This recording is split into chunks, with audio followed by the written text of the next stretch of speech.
Mateus 11. Louvado seja Deus. Evangelho de Mateus, quem escreveu foi Mateus. Louvado seja Deus. Capítulo 11, verso 28. Ele escreveu para o povo hebreu. Louvado seja Deus. Cada evangelho, para você entender a Bíblia, você tem que saber o tempo, para quem foi que foi escrito, qual era o objetivo, entendeu? Qual era a cultura da época. Porque a Bíblia, a Bíblia ela contém os livros, mas ela traz muita cultura, política, religiosidade da época, entendeu? Para nós nos trazer para os dias de hoje. Hoje é outra época, isso é coisa de 2000 anos atrás. Você não vai trazer um costume de 2000 anos atrás para hoje. E é o costume, irmão, de um país, a localidade. Onde a localidade que ele escreveu foi para o povo hebreu, há 2000 anos atrás. Eles não sabiam o que eram esses costumes. Cada lugar, se você for no Nordeste, o costume é outro, né? Aqui em São Paulo é outro costume. Se você for na África, é outro costume, não é verdade? É outro estilo de roupa, é outro modo de falar, é outra cultura, é outro meio de saudar. Então a Bíblia ela tem muito isso. Se você for ler a Bíblia sem conhecer a cultura, você vai se perder todinho. Porque você sabia que Abraão era iraquiano? Ele não era judeu, ele era iraquiano. Quando Deus chamou Abraão, ele tinha 75 anos. Olha para você ver, já chamou um senhor, né? Para servir, ele nem sabia que... a família de Abraão, irmão, para vocês terem uma ideia, ele vendia a imagem. É que nem você vai no Nordeste e vê aquele pessoal fazendo imagem do pai de Cristo dele. O pai de Abraão era como um homem daquele, idólatra. E Deus chamou Abraão, e Deus falou, sai do meio da tua parentela, para me separar. Porque o que eu quero para ti é muito exclusivo. Você entendeu? Se você tem que conhecer. Aí o povo quer usar uma cultura de 3, 4, 5 mil anos atrás, que eles vivem no deserto, irmão. Eles são beduínos. Se você for agora no Iraque, naqueles países da Arábia Saudita, eles usam a mesma roupa de 4.000 anos atrás. Por quê, pastor? Por causa da região que ele mora no deserto. Você nunca vai ver um homem de terno lá. Nunca vai ver um árabe de terno. Por quê? Por causa da cultura deles. Eles têm cultura milenar. Então, para você entender a cultura da Bíblia, você tem que saber onde foi escrito, quando foi escrito, em que época foi escrito, para quem foi escrito. Não é verdade? Aí você vai entender. Louvado seja Deus. Isso aqui eu quis deixar só para os irmãos, quando for ler e trazer alguma coisa, ver qual é a cultura de cada lugar. Louvado seja Deus. Uma vez eu fui no Nordeste, irmão, e dependendo da igreja que eu entrei, o povo quase tudo descalço. A gente entrando de terno, a gente sentia até mal. Não é verdade? Você sente até mal. Porque aqui em São Paulo nós tudo usa terno, tudo. Então, chegando lá, o pessoal vai adorar a Deus de chinelo. Você entendeu? De short. Por quê? Porque eles não têm. É a cultura dele. O calor lá é insuportável. Lá o calor é 40 graus. Eles vão usar um terno, um blazer. Vão morrer. Entendeu? Então cada lugar é uma cultura, irmão. Eu não sei porque Deus me colocou isso no meu coração. Às vezes a gente chega aqui, Deus muda tanta coisa. Mas isso era por alguns irmãos aí sentir que cada lugar tem sua cultura, tá, irmãos? Louvado seja Deus. Vinde a mim todos os que estáis cansados, oprimidos, e eu vos aliviarei. Tomai sobre vós o meu jugo, aprendei de mim que sou manso, humilde de coração, e encontrarei descanso para vossas almas. Porque o meu jugo é suave e o meu fardo é leve. Louvado Senhor. Pode se sentar, irmãos. Amado, nós estávamos falando a respeito de uns costumes da época milenar, épocas da Bíblia. A Bíblia é um dos livros considerado o livro mais antigo da Bíblia. Da Bíblia não, o livro mais antigo do mundo. Você sabia que a Bíblia é o livro mais lido do mundo? Do mundo! Entendeu? É o mais antigo e é o mais lido. A Bíblia, ela começou feito na pedra. As pessoas escreveram a Bíblia na pedra. Depois ela foi escrita nos pergaminhos. Depois foi escrito em papiros, em couro, entendeu? Sabe aqueles couro? Eles raspavam aqueles couro, fazia. Depois o papel, entendeu? Foi os vinhos dos papel, para depois vinha a Bíblia. Por que escrito Bíblia? Porque vem de muitos livros de bibliologia, biblioteca, Bíblia.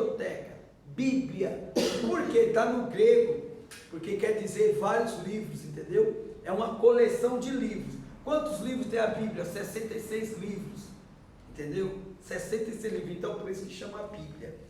Jesus aqui estava falando, irmão, a respeito, um povo, ele estava convidando um povo que estava cansado, oprimido, carregado, um povo que estava seguindo ele, mas tudo cansado, e ele convidando: vinde a mim todos vós que estáis cansados, sobrecarregados, oprimidos, que eu vos aliviarei. Deus falando que Deus ia aliviar as cargas dele. O problema é que as pessoas não querem ir com o convite de Jesus. Jesus está convidando, irmão, a única pessoa que pode te aliviar a tua mente, esse cansaço, esse estresse, é só Deus.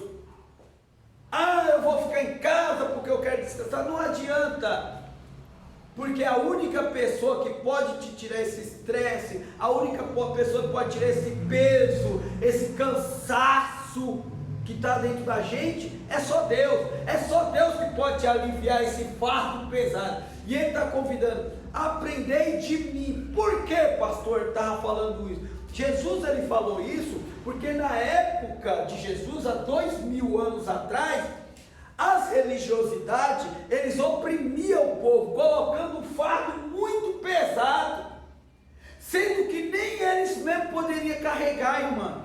Os saduceus, os fariseus e os esquibras, eles colocavam um fardo muito pesado nas costas do povo. Deus, ele cobrava X, que era obediência, mas eles colocaram: não pode fazer isso, não pode fazer ali, não pode comer dessa forma, não pode ensinar dessa forma, não pode assim, não pode. Então o povo ficava oprimido, cansado, com aquelas regras, aqueles negócios pesados sobre a nosso som, que a gente não podia, tinha maneira de comer, maneira de sentar, maneira daquilo, maneira das vestes, maneira daquilo outro. Então as pessoas andavam oprimidas. Aí Jesus chega, ele falou: mas vem cá, o teu mestre come com os pecadores, ele é beberrão. Jesus: ó, vão me chamar de beberrão, só porque eu estou comendo com vocês. Se Jesus viesse hoje, irmão, a religiosidade ia matar Jesus de novo. Sabia disso? Iam matar Jesus. Quem matou Jesus foi a religião, foi os fariseus, foi os pode olhar, foi os esquibras, foi o próprio, falou, aquele mesmo povo que ele ajudou, foi aquele mesmo que mandou condenar. Você viu que o outro falou: não, eu lavo minhas mãos, é vocês. A própria religiosidade da época mandou matar Jesus. E se ele viesse hoje, iam mandar matar de novo. Ele curando, ele fazendo um milagre. Só que se ele fosse comer alguma coisa, o pessoal: olha lá, está bebendo com todo mundo.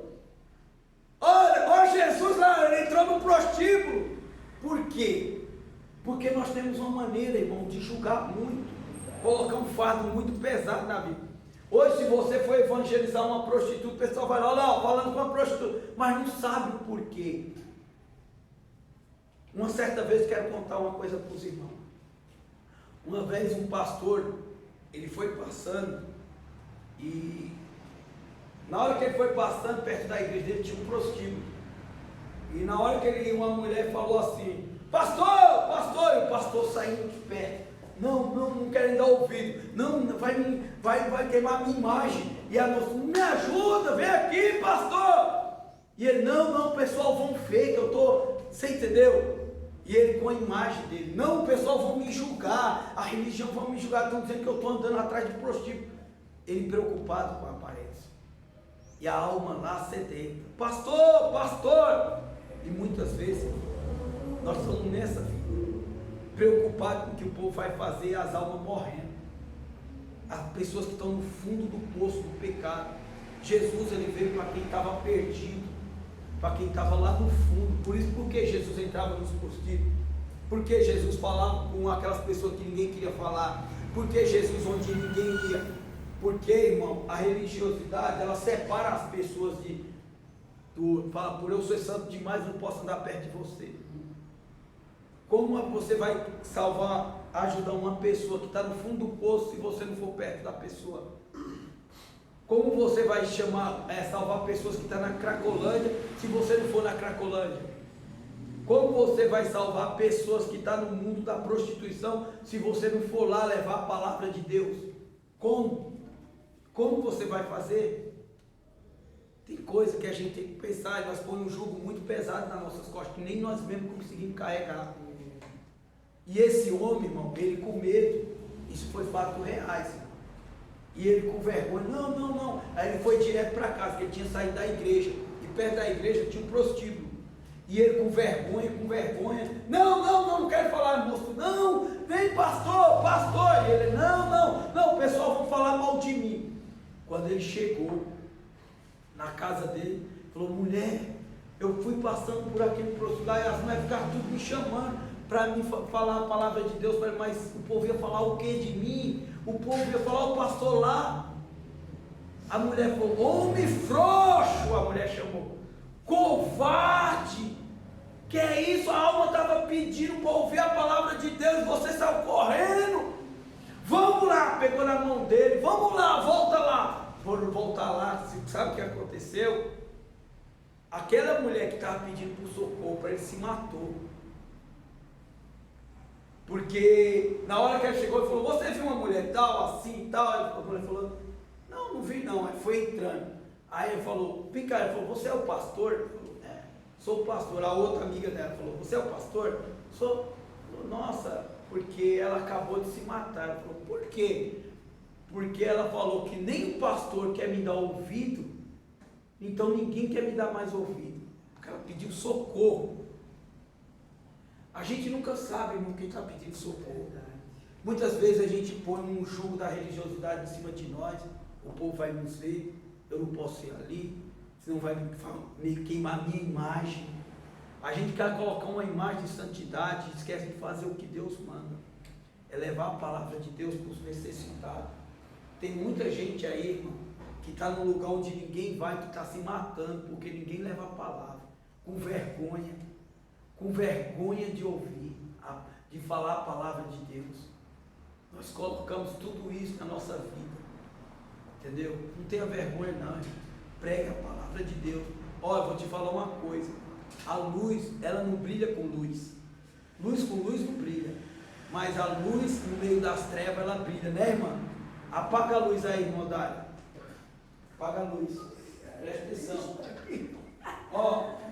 a luz com luz não está brilhando, ó o escuro. O povo no mundo vive na informação. Quando você prega a palavra de Deus, você é isso. Olha como ela brilha, como ela chama a atenção. Entendeu? Você é isso. Você tem que fazer a diferença no meio das trevas. E o problema é que nós queremos fazer diferença no meio de luz com luz. Luz com luz não brilha, irmão. Que brilha no meio das trevas. Você tem que fazer a diferença lá fora. Levar o evangelho de Deus lá fora. Muitas almas estão cansadas, oprimidas, sobrecarregadas, pedindo socorro da parte de Deus. Você e você tem. Entendeu? Essa foi a palavra que não sei porque Deus colocou essa palavra no meu coração. Entendeu? Mas não olha muito para esse negócio. Fulano vai olhar. Não, faz o que Deus te manda. Olha para Jesus. Se Jesus fosse olhar para a religiosidade da época, Pedro, João, sabe quem era Mateus? Cobrador de impostos, o homem mais odiado, eram odiados os cobradores de impostos na época.